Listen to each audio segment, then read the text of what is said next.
Feche os olhos por um segundo e escuta. Esse som, para milhares de nós, ele é mais do que só um efeito sonoro. É o som da solidão. O som das florestas silenciosas de GTA San Andreas. O mapa de San Andreas é um ícone. Lançado lá em 2004, ele definiu uma geração. Um mundo de possibilidades no nosso PlayStation 2. Mas por trás das cidades vibrantes, das guerras de gangue e do caos sem fim, existe um vazio. Um vazio tão grande que transformou um jogo de ação numa lenda de terror psicológico. E hoje, a gente vai pegar a estrada de novo.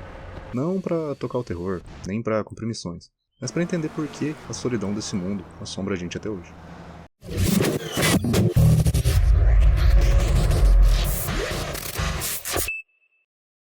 Vamos começar onde tudo começa.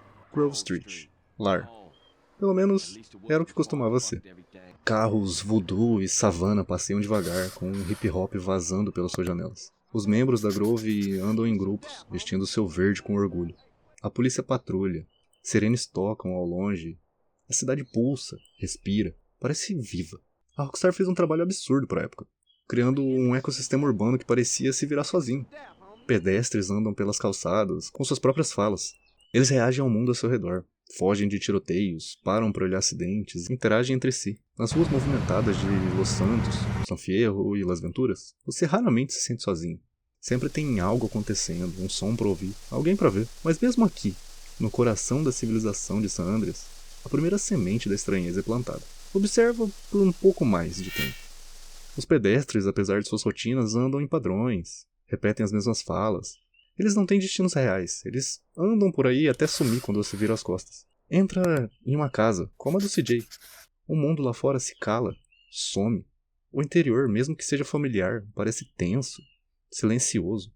Às vezes até parece outra dimensão. É um silêncio pesado, uma ausência de vida que te lembra que aquilo é só uma simulação. Essa sensação de artificialidade é a primeira camada do medo de San Andreas. Não é o medo do monstro, mas o medo do Vale da Estranheza. O jogo se esforça tanto para simular a vida que, justamente nas suas falhas, ele revela sua natureza de casca vazia. A cidade é um palco e os NPCs são os atores com um roteiro limitado. E quando você começa a perceber essas rachaduras na atuação, um desconforto se instala. A sensação de que você é o único realmente consciente nesse mundo. Mas essa estranheza urbana é só um aperitivo. É quando a gente decide deixar a cidade para trás que o verdadeiro prato principal da solidão de San Andreas é servido. Pega um carro, qualquer um, e dirige para fora de Los Santos, direção interior, e observa a transformação. As ruas movimentadas dão lugar a rodovias, os arranha-céus são trocados por colinas e campos. E o mais importante, o tráfego de carros começa a diminuir. A barulheira da cidade some, e o que sobra é só um ronco solitário do motor do seu carro. De repente, você está sozinho. E essa sensação de viagem é algo que San Andreas faz melhor do que qualquer outro jogo da franquia. O mapa, dividido em 3 ilhas separadas por enormes áreas rurais, força o jogador a fazer jornadas longas e quase sempre solitárias. Dirigir de Los Santos para San Fierro não é um pulinho, é uma travessia.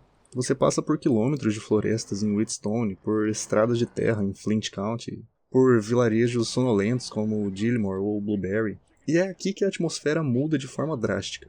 A trilha sonora dessa solidão, para muitos de nós, era a rádio K-Rose. Enquanto as outras estações tocavam rap, rock e pop, a K-Rose nos entregava baladas country melancólicas sobre corações partidos e estradas longas. A voz da DJ, Mary Beth Mabel, se torna uma companheira fantasma da sua jornada pelo nada. Ironicamente, a própria DJ ajudou a criar os mitos do jogo, com teorias de fãs ligando suas falas sobre seus vários maridos mortos a uma cova coletiva encontrada no deserto. A paisagem começa a se repetir. Árvores, colinas, postes de telefone. O sol se põe, pintando o céu de tons de roxo e laranja que só a versão de PS2 conseguia fazer com um jeito tão icônico. A noite cai, e com ela, a escuridão. Os faróis de seu carro cortam um breu quase total, iluminando só alguns metros à sua frente. A estrada parece infinita. Não tem outros carros por perto, não tem pedestres. O rádio pode até perder sinal por alguns instantes, te deixando num silêncio absoluto, quebrado só pelo som do vento. É nesse momento que a nossa mente começa a pregar peças. Aquele barulho no mato pode ser só um efeito sonoro ou outra coisa. Aquela sombra na beira da estrada era uma árvore ou uma figura parada. O jogo, pelo seu próprio design, te deixa sozinho por tempo suficiente para que a sua imaginação se torne um monstro. A viagem em San Andreas não é só um jeito de ir de um ponto a outro. É uma mecânica de terror psicológico disfarçado. Ela te isola, te tira da segurança da sua cidade e te prepara para o que vem a seguir. O coração do vazio. Se a estrada te leva até a beira do abismo, as áreas rurais de San Andreas são o próprio abismo. É aqui que o jogo para de ser sobre gangues e vira, sem querer, uma experiência de terror de sobrevivência, onde o inimigo é a própria ausência. Vamos começar pelas florestas. Lugares como Back and Beyond ou Shady Creek. De dia são só um monte de árvores, mas à noite, e especialmente com aquela névoa densa que era uma marca registrada do hardware do PS2, ela se transforma. O som some, abafado pela névoa. Você mal consegue ver um palmo na sua frente. A única coisa que se ouve é o som dos seus passos nas folhas secas e o uivo baixo do vento. É um silêncio que oprime, pesa. É nesse silêncio que as lendas nasceram. Foi aqui, nessas matas escuras, que uma geração inteira de jogadores procurou pelo Pé Grande. As pegadas estranhas no Monte Chiliad, as cabanas isoladas como Shady Cabin, tudo parecia uma pista, uma prova de que a gente não estava sozinho. Mas a verdade era ainda mais assustadora. Não havia nada. O medo não vinha da presença de um monstro, mas da possibilidade esmagadora de que ele pudesse estar ali, e ninguém jamais ia saber. Depois, a gente tem o deserto. Bonnie County é a definição de desolação. Um vasto espaço aberto sob o sol escaldante de dia e um breu frio e infinito à noite. A sensação aqui é diferente da floresta. Não é claustrofóbica. É agorafóbica. A sensação de ser minúsculo, insignificante e exposto a uma imensidão vazia. É nesse vazio que a paranoia floresce. O bar, Lil Probing, com seu mapa de avistamento de OVNIs, a infame Área 69, uma base secreta militar que se alimenta de todo tipo de teoria da conspiração. E claro, a cova coletiva. 6 sacos de corpos em uma vala aberta, ao lado de uma caminhonete abandonada. O jogo nunca explica o que é aquilo. É um mistério sem solução. Um ponto de interrogação plantado no meio do nada para nos lembrar que esse mundo tem segredos sombrios que a gente nunca vai entender. Mas talvez o elemento mais aterrorizante do mapa seja a água. O oceano gigante que cerca as ilhas, ou os grandes lagos como Fisher's Lagoon. O medo de nadar em San Andreas não é o medo de se afogar, é o medo do que pode estar escondido naquela escuridão, invisível. A cadeira de rodas abandonada no cais em Palomero Creek, de frente para a água escura, virou um ícone desse medo. De quem era, por que tá ali. A falta de respostas é o que torna tão assustadora. E para completar, temos as anomalias, os glitches ou os easter eggs, que quebram a realidade do jogo. Os carros fantasma de Back or Beyond, veículos destruídos que aparecem do nada e descem a colina sozinhos, com os faróis acesos, como se dirigidos por uma força invisível. A Rockstar confirmou que isso foi intencional. Um detalhezinho para assustar os jogadores exploradores. O grafite fantasma no cemitério de Los Santos, que só aparece à noite. O fotógrafo suicida, um NPC que tira fotos de paisagens e depois caminha calmamente para dentro da água até sumir. E o mais famoso de todos, o Blue Hell. Um submundo de glitches onde o jogador cai num vazio azul infinito, cercado por pedaços de mundo flutuando, como memórias quebradas. Esses elementos não são o terror convencional, são falhas na Matrix.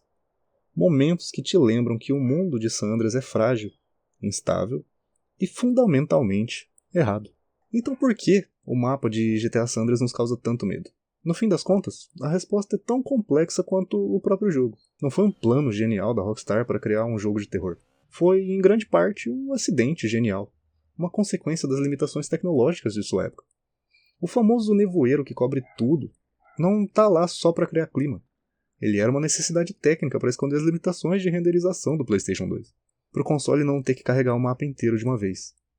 A falta de vida selvagem, a ausência de pessoas no campo, os oceanos vazios. Tudo isso pode ser explicado pela necessidade de economizar memória e processamento para que as cidades pudessem ser tão cheias de vida. Mas o resultado não intencional de tudo isso foi a criação de um contraste perfeito. Um mundo que pulsava com vida e com solidão ao mesmo tempo. A transição de uma cidade barulhenta para uma floresta silenciosa era chocante. O vazio não parecia um descuido, parecia proposital, parecia ter um significado. E esse espaço em branco permitiu que a nossa imaginação pudesse correr solta, preenchendo o silêncio com monstros e fantasmas. Os fóruns da internet dos anos 2000 explodiram com teorias, criando uma paranoia coletiva que transformou o jogo num fenômeno cultural. E aí, claro, tem a última camada, a nostalgia. Para muitos de nós, San Andreas foi jogado numa época bem específica da vida. Na infância, muitas vezes, sozinhos no quarto, tarde da noite, com a cara colada numa TV de tubo. A solidão do jogo era um reflexo da nossa própria situação. A gente estava sozinho, imersos num mundo digital gigantesco e misterioso. Aquela sensação de estar num lugar vasto e desconhecido, que era ao mesmo tempo excitante e aterrorizante, ficou gravada na nossa mente. O jogo se tornou um lugar que guarda memórias, um eco dos sonhos e medos da nossa juventude. San Andreas é mais do que um jogo. É uma memória coletiva, é uma experiência compartilhada por milhões de pessoas. Mas e aí? Agora eu quero saber de você. Qual foi o lugar no mapa que mais te deu medo? Qual foi a lenda urbana que te fez passar horas explorando? Deixa seu comentário aqui embaixo. E se você curte explorar as memórias e os significados por trás dos nossos jogos preferidos, se inscreve aqui no canal. Talvez o verdadeiro mistério de San Andreas não seja o pé grande ou os carros fantasma. Talvez o verdadeiro mistério seja o fato de que o seu mapa mais famoso é, na verdade, um espelho. Um espelho da nossa própria solidão. E do nosso próprio medo do desconhecido.